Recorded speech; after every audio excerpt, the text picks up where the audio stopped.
تو اگر بھارت کر سکتا ہے تو ہم کیوں نہیں کریں گے؟ ہمارے یہاں کیوں ہمارے یہاں بھی ترقی اور خوشحالی کی بات ہے، اور معاملات جو ہیں وہ یہاں تک خراب ہو گئے ہیں کہ معاشی صورتحال اس وقت بہتری کی طرف جا رہے ہیں، اشاریے سامنے آ رہے ہیں، تو جناب یہ معاملات ایسے ہو گئے۔ اچھا، یہ کوئی ایک نئی بات نہیں ہے، اگر ہسٹری دیکھیں اس کی، اپنا کیا کہتے ہیں تحریک انصاف کی، تو یہ بڑی پرانی چلے گی، اور یہ کہیں پرانی کہاں سے چلے گی؟ یہ چلے گی جناب وہاں سے جب انہی نے باقاعدہ شروع کیا تھا کام، کیا کہتے ہیں 2006 سے، 2006 سے بھی ہوا، پھر 2014 میں جب دھرنا ہوا تھا وہ، اور پھر 2006 کے بعد جب 14 میں دھرنا ہوا، دھرنا کے بعد 16 میں ہوا، 16 میں جناب وہ باقاعدہ انہی نے شور مچا دیا تھا کہ وہ کر دو، کیا کہتے ہیں یہ لاک ڈاؤن کر دو پورے پاکستان کو جناب، یہ معاملات بھی چلے تھے۔ اور اس کے بعد پھر جناب 2022 میں بھی ہوا۔ تو یہ سارے معاملات جو ہیں جب لانگ مارچ ہوا، کیا رزلٹ نکلا؟ کچھ نہیں نکلا، لیکن سب اہم معاملات تھے، اس موقع پہ یہ سب کچھ کیا گیا تھا۔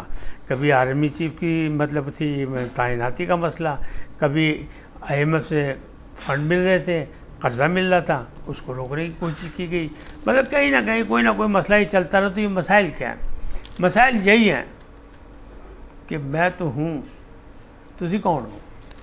یعنی میں اپنے سوا کسی اور کو مانتا ہی نہیں۔ یہ عمران خان صاحب کی سیدھی آنا ہے، اور وہ اسی لیے کہتے ہیں کہ سیاستدانوں کے ساتھ نہیں بیٹھیں گے، مذاکرات کریں گے تو طاقتوروں کے ساتھ کریں گے، اور کسی کے ساتھ نہیں کریں گے۔ تو یہ سلسلہ بھی ان کا چل رہا ہے، لیکن جو معاملات آگے بڑھ رہے ہیں وہ کہاں تک جا رہے ہیں اور کیسے جا رہے ہیں، کیا ہو رہا ہے، اس میں صورتحال یہی ہے کہ خطرہ ہی خطرہ ہے۔ حکومت اپنی ریٹ قائم کرنے کے لیے سب کچھ کرے گی، اور سخت انتظامات ہوں گے، فوج موجود ہے، رینجرز موجود ہے، اور کرفیو کا سماج یہاں بھی لگ سکتا ہے، اگر دہلی میں لگ سکتا ہے تو یہاں بھی سب کچھ ہو سکتا ہے۔ اب عمران کی صحت کے بارے میں افواہ اڑائے گی، کیوں افواہ ہے؟ وہ اس لیے کہ ملاقاتیں نہیں ہو رہی۔ نورین صاحبہ جو ان کی نورین نیازی جو ان کی بہن ہے، تیسری، دو تو جیل میں، تیسری نے کہا تھا اسلام آباد ہائی کورٹ سے، انہوں نے ان کی درخواست بھی قبول کر لی اور فیصلہ بھی دے دیا کہ نہیں بھی نہیں، بس شنگھائی کانفرنس کے بعد ملاقات بھی کرو، عمران خان کی رپورٹ بھی لیتے ہیں، طبی معائنہ بھی کراتے ہیں، سب کچھ کرتے ہیں، لیکن یہ کیا؟ تو اب جو نعرہ لگا ہے چلو بھائی چلو ڈی چوک چلو، اور خاص طور پہ 15 اکتوبر کو، تو قیادت کون کرے گا؟ ایک سوالیہ نشان تو یہ PTI کے اندر بھی ہے، PTI کے باہر بھی ہے، مخالفین بھی سوچ رہے ہیں، حمایتی بھی سوچ رہے ہیں کہ یہ ہوگا کیا؟ سب کہتے ہیں لو کر لو گل، پھر 5 اکتوبر ایسا موقع، پھر مار پے گی، پھینٹی پے گی، ڈی چوک جان نہیں دیں گے، فوج بھی موجود ہے۔ تو معاملات وہی آتے ہیں کہ میں تو ہوں، تسی کون ہو؟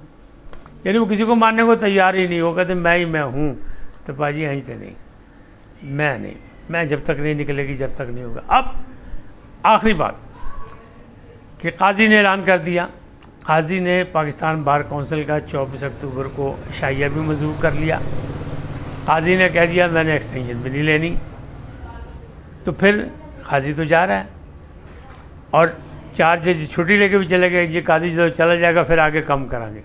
آئین و قانون کوئی چیز نہیں ہے کہ آئین و قانون کی پاسداری کریں جس کا حلف اٹھایا ہے۔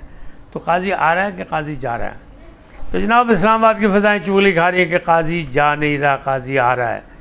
ایک نوکری مکمل کر کے، ایک ملازمت مکمل کر کے، ایک بڑے عہدے سے سبکدوش ہو کے، پاکستان بار کونسل کا عشائیہ بھی لے کے وہ جا رہا ہے، اور اس نے جو اپنا سپریم کورٹ کا عشائیہ تھا وہ کینسل کر دیا، اس لیے کہ اس پہ جو لاگت آنی ہے وہ خاصی پیسے، بڑا لمبا چوڑا وہ کام ہوتا ہے، لہٰذا انہوں نے کہا نہیں والا عشائیہ میں نہیں چاہیے تھا، پاکستان بار کونسل کا لوں گا، کیونکہ وہ وکلا کا ہے، تنظیم ہے، وکلا کے لوگ ہیں، اور ایک بڑا عشائیہ ہوتا ہے، سارا کچھ ہے، اور ورکرز ہوتے ہیں، تو ان کے ساتھ میں بیٹھوں گا، لیکن سرکاری خزانے سے مال نہیں خرچ کروں گا۔ تو جناب انہوں نے کہتا ہے میں جا رہے ہیں، نہ میں ایکسٹینشن لاں گا، نہ میں سپریم کورٹ کا چیف جسٹس ہوں گا۔ لیکن جناب اسلام آباد کی فضائیں چغلی کھا رہی ہیں کہ وہ جا نہیں رہا، وہ آ رہا ہے۔ کہاں آ رہا ہے؟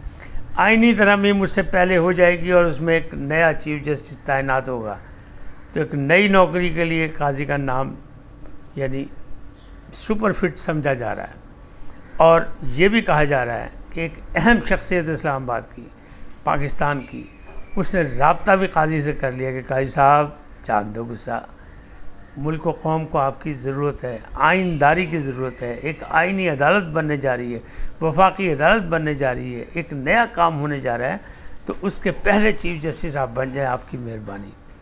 تو یہ بھی پتہ لگا ان کے قریبی ذرائع کا کہ جی انہوں نے نیم رضامندی کا اظہار کیا، تو اس کا مطلب یہ کہ اگر وہاں تعیناتی ہوگی تو ایک نئی تعیناتی ہوگی 3 سال کے لیے، چاہے کسی کی بھی ہو، قاضی کی نہیں ہوگی تو کسی اور کی ہوگی، نئی تعیناتی ہوگی۔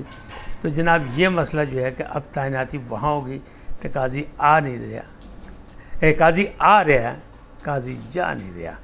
تو اب وہ لوگ جو خوش تھے کہ 25 کے بعد قاضی چلا جائے گا، تو وہ ایک نئی شکل میں قاضی نظر آئے گا۔ اس وقت تک اتنے ہی، پھر ملیں گے نئے موضوع کے ساتھ۔ جاتے جاتے آپ سے درخواست آئی این کو سبسکرائب کریں، لائک کریں، گھنٹی کا بٹن دبانا نہ بھولیں، اور اپنی قیمتی رائے کا اظہار اپنی شخصیت کے مطابق کریں۔ سدا سلامت رہے، اللہ نگہبان۔